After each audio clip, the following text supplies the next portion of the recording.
Salut à tous, c'est Monsieur Apple, content de vous retrouver aujourd'hui dans cette nouvelle vidéo. Et aujourd'hui nous allons parler de Pokémon Go. Oui, le jeu dont tout le monde parle en ce moment, ou parlait plutôt, enfin on s'en fout ça mais c'est pas grave. Et aujourd'hui on va pas jouer au jeu mais on va parler de 10 chiffres qui sont très impressionnants sur la société qui a créé le jeu. Enfin bref, vous m'avez compris. C'est parti. En numéro 1, 99 centimes d'euros, c'est le coût d'un lot de 100 Pokécoins dans le jeu, la monnaie virtuelle. C'est pas cher. Pour 200 Pokécoins, tu en as pour 2 euros. En numéro 2, Pokémon Go a dépassé la barre des 200 millions de dollars de revenus en un mois. C'est énorme.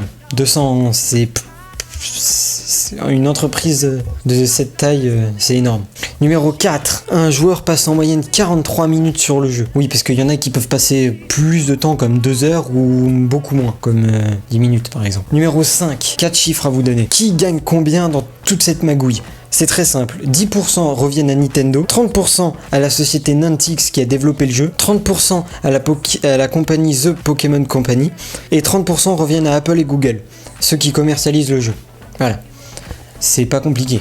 Numéro 6, Pokémon Go est téléchargé en moyenne 55 fois par seconde, soit au total de 75 millions de téléchargements en 30 jours. C'est énorme, 55 fois par seconde, c'est énorme. Bon, il y a beaucoup de chiffres énormes dans ce top 10, mais voilà. Numéro 7, 3 milliards de dollars, c'est l'estimation des gains pour Apple sur une période de 12 à 24 mois. Donc ça veut dire qu'environ 2 ans, avec ce jeu, ils peuvent se faire environ 3 milliards de dollars. Et bah la vache, putain, c'est un truc de ouf quand même. Numéro 8, les gains de cette application sont 2 fois plus élevés que ceux obtenus avec Clash Royale et 7 fois plus élevés qu'avec ceux obtenus par Candy Crush Saga. Vous imaginez, ils ont réussi à dépasser Clash Royale, la société Clash Royale et la société qui détient Candy Crush. Ils ont explosé les records sur le total des gains. Numéro 9, 3000, c'est le nombre de McDonald's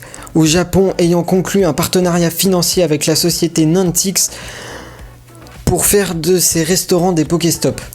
Alors ça, si c'est pas un appel à la malbouffe, je sais pas ce que c'est.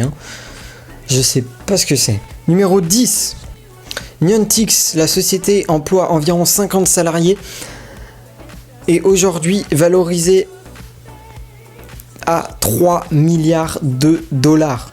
Vous imaginez que 50 personnes arrivent à valoriser leur entreprise à 3 milliards de dollars. C'est énorme. Je sais pas si vous travaillez, mais c'est au moins 4 à 5 fois ce que vous gagnez en termes de salaire. C'est énorme.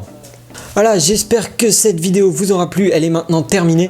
N'hésitez pas à vous abonner à la chaîne YouTube, on est bientôt 500 et le prochain cap c'est 1000 abonnés. Si vous arrivez à le battre avant la fin de l'année, ça serait énorme. Et d'ici le début de l'année prochaine, je pourrais vous proposer des super vidéos si on arrive à 1000. Voilà, c'est votre petit défi du jour. Moi je vous dis à la prochaine, prenez soin de vous, n'oubliez pas le pouce bleu, c'était Monsieur Apple, ciao. Oui.